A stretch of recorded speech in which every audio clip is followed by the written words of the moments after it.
to the Novicki man, to Walter, and let's take a look at what you got, brother. What do you got for the deal of the week this week? Something a little different part of the state. We are going as far west in the state of Florida as you could possibly go and still be in the state of Florida. So property is up in Pensacola. Pensacola is just a cool place, the whole panhandle. It is, I always like to tell people, Florida is really like 7 different states, and the panhandle is its own little state. Even the sand is different. The water is different. People are different. Great community. What I really love about Pensacola is Pensacola's claim to fame is the fact that it's the birthplace of naval aviation. They've trained more fighter pilots there than any other place in the country, including Coronado, where they have the Top Gun school. But it's home to Naval Aviation Station there. Just phenomenal area. Great people. A lot of that Southern feel. Southern hospitality, right? Southern hospitality, yeah. It's just a nice place. It's one of the places that a lot of I'm originally a Midwesterner, and it's a place that's very familiar to Midwesterners because we just drive south looking for warm weather, and the closest place to the Midwest is Pensacola. It's that whole belt that's up there from Panama City over. As soon as you get there, they say, "Welcome, bless your heart." Bless your heart. That's what they say. Bless your heart, child. It's beautiful. Keep going, Walt. It's not only a great place to live, but it's a great place to have properties like we're looking at. So what we've located there is a 24, and I put this into the luxury apartment classification just because of the fit and finish on this building.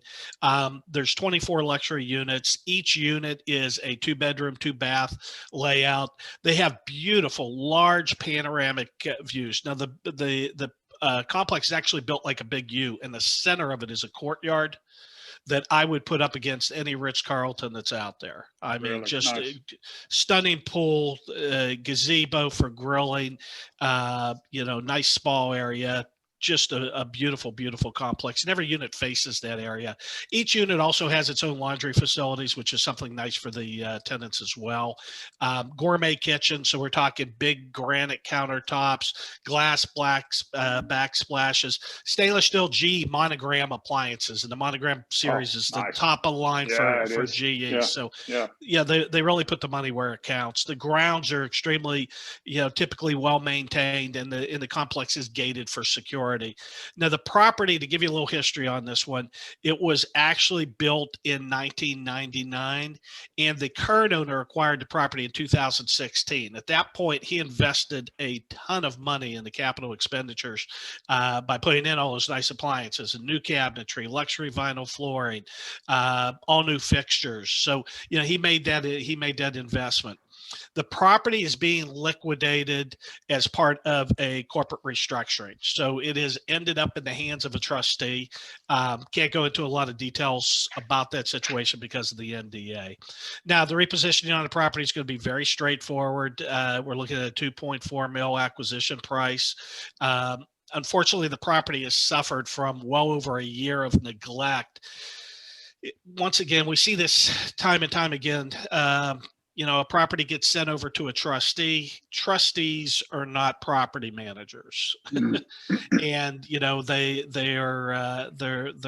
penny pinchers, and they don't want to spend any money on things like maintenance. So the property really has fallen into a situation where the exterior has, especially the landscaping, is in really bad shape. They haven't had the sprinklers on in over a year, I was told. So you can imagine with our nice hot summer what that does to the sod and to the plants. So definitely looking a little rough. When you have that level of lack of maintenance, obviously people move out, and we are at a 75% occupancy rate. That would scare some people. It excites me. I'm doing backflips when I see that, because to you and I, that's 25% of free real estate. Absolutely. Say that again. 25% of free real estate, because we're only buying on the 75% occupancy anyway. Love it. Keep going.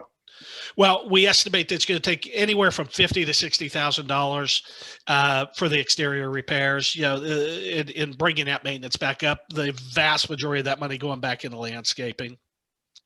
Once the repairs are completed and we install our professional management team, I have absolutely no concern this place will be fully occupied in a very short period of time.